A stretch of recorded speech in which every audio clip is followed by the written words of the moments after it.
Welcome, superstar. In this video, I'm going to share with you why it's so important to work on your business from the inside out instead of the outside in. Let's go.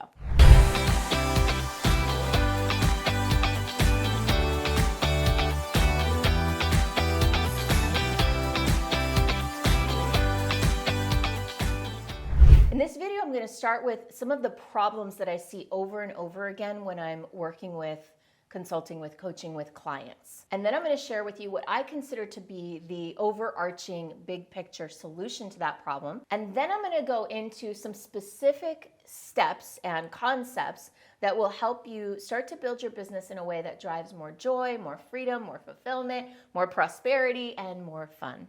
So the problem that I see over and over again is people coming to me and wanting to build and grow their businesses. But when I start to dig, I recognize right away that ultimately they don't love what they're doing in the first place. There's a big disconnect between what they're trying to build and grow and who they really are, what they really care about, what they really love. There's what I consider to be and call a lack of alignment. There's an incongruency. There's a divide between these things. And what my goal is, first and foremost, is to start to bring them together and create more alignment. Because from an aligned place, we're going to have more joy, more passion, more energy to bring into the business, and it'll be a whole lot easier to market it, to grow it, to sell, to enroll, to do all the things that business really requires. So some of the symptoms, if you will, of this problem include people when they are often procrastinating the work that they need to do. When someone comes to me, it's like, all right, I need a strategy for this. I spent years mapping out strategies for people, giving it to them, and then it was like, well, are you doing it? Oh no, I did this instead.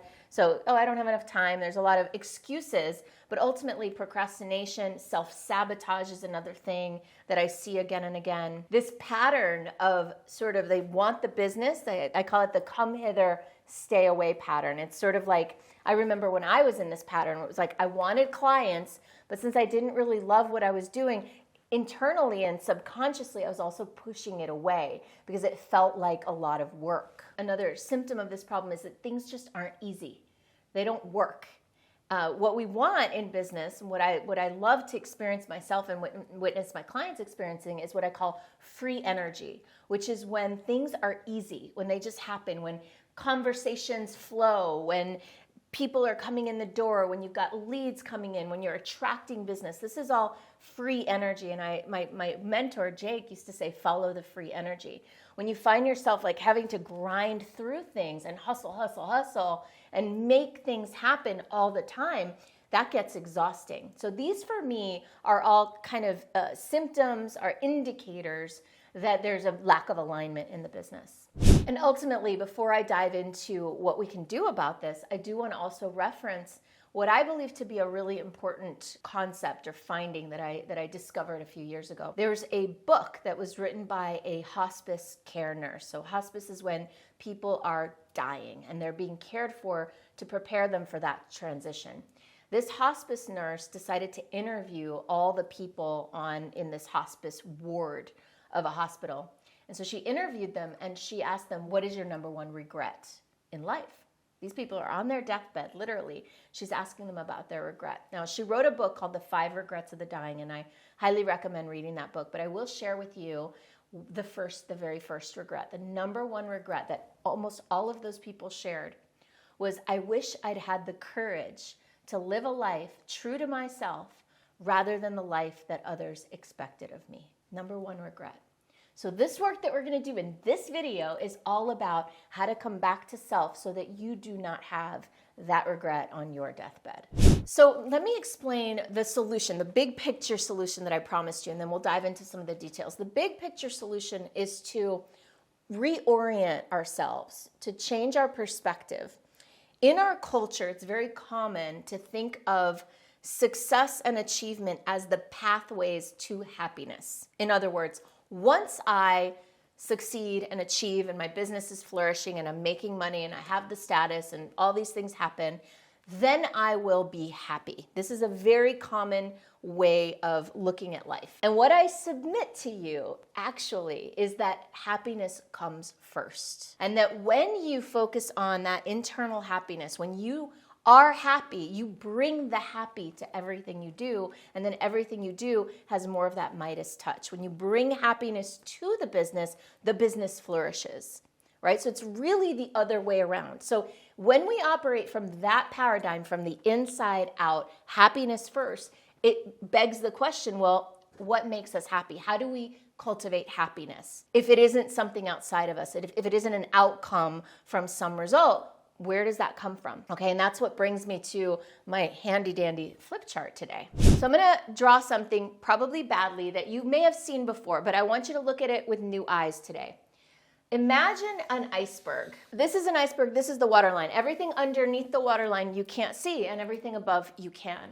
This is what is observable. And so in the world of business, which is what we're talking about, what's observable are things like your brand, your marketing, your clients, your outcomes, all the things that are the external representations of the business. What's under here is invisible to the eye. It's not externally observable, it's not measurable, it's just underneath the surface. But as you can see with the iceberg, without this, you don't have this. And this is actually the bulk of the iceberg. Most of the iceberg is underneath the water. What you see is just the tip of the iceberg, right? So in my world, and again, other people have talked about this, this is my version of this analogy.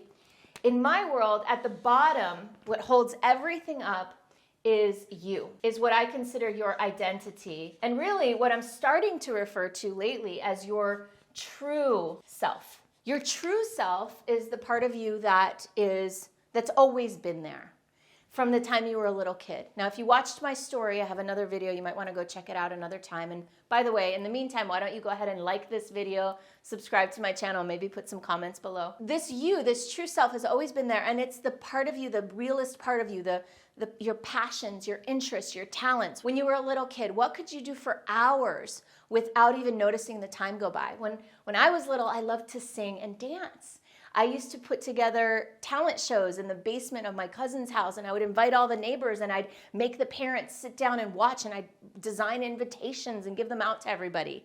I like to plan experiences for others. Now, without going into deep into my story, I spent decades creating a career that had nothing to do with any of those things. So the identity is the foundation. We're gonna go, I have other videos where I go deeper into that. And in fact, I'll link to them below, videos about personality types, wealth dynamics, strengths finder, all of that stuff. But so that's at the foundation. That's, by the way, the work that we do with clients. We start here. The next layer is purpose. And I also like to call this your North Star. Your purpose North Star is, if this is who, then this is why. This is why you're here. What do you conceive or consider to be the purpose of your life? Now, the next piece of this model are your values. Your values are what matter to you, what principles you will never compromise. It's really, if this is who and this is why, this is really what or part of what, because there's other parts of what. But it's like, for example, if you have a value of freedom, then that's going to really impact how you want to build a business. You probably want to have a business that gives you the ability to have freedom, whether that's freedom to travel or freedom to spend time with your family or financial freedom, lots of different ways of conceptualizing freedom. But if that's a core value of yours, then that's something that you'll want to integrate in your business. Now, this, just to use myself as an example again, I have a really high value of freedom. As the child of Cuban immigrants who were my dad's family, refugees from Cuba, I have put a high value on freedom, and yet I had built a business for many years that had me a slave to the business. I didn't take weekends off. I didn't take vacations. I worked late. I woke up early. So I was out of alignment with that core value. So the values are really important to bring into alignment with freedom. And again, I have a specific video just on values that you can check out below in the notes. The next piece of this model is also part of the what. It's the vision. Now we're starting to get closer to the surface. We're starting to get closer to those more tangible things that we can observe. Your vision is, what are you creating? You might even consider your vision and your mission kind of one and the same. It's like, what is the future state that you want to create for yourself, for others, for your family, for the world. This vision is what's calling you forward. And from the vision, then we get your goals and objectives. And another word that I like to use here lately, I've been bringing this word in a lot more, is desire, because I feel like desire is a really important piece of this that gets overlooked. I'm not going to dive into that today. But your goals and objectives are right underneath the surface, because they're the things that basically call things into existence. Your goals and objectives are the things that actually make you take action. But it's built on vision and values and purpose. Like all these pieces build on each other until finally, boom, you pop up here into your brand, your model, right? Your marketing, all the things that are observable. But when they're in alignment with this piece, then everything is so much easier. There's so much more free energy. It's more fun. You're bringing joy and fulfillment and purpose and passion to the business rather than expecting the business to bring those things to you. If you enjoyed this video and you want to keep going on this journey with me, then let's start by exploring who are you really. Meet me at the next video where I'm going to talk about wealth dynamics.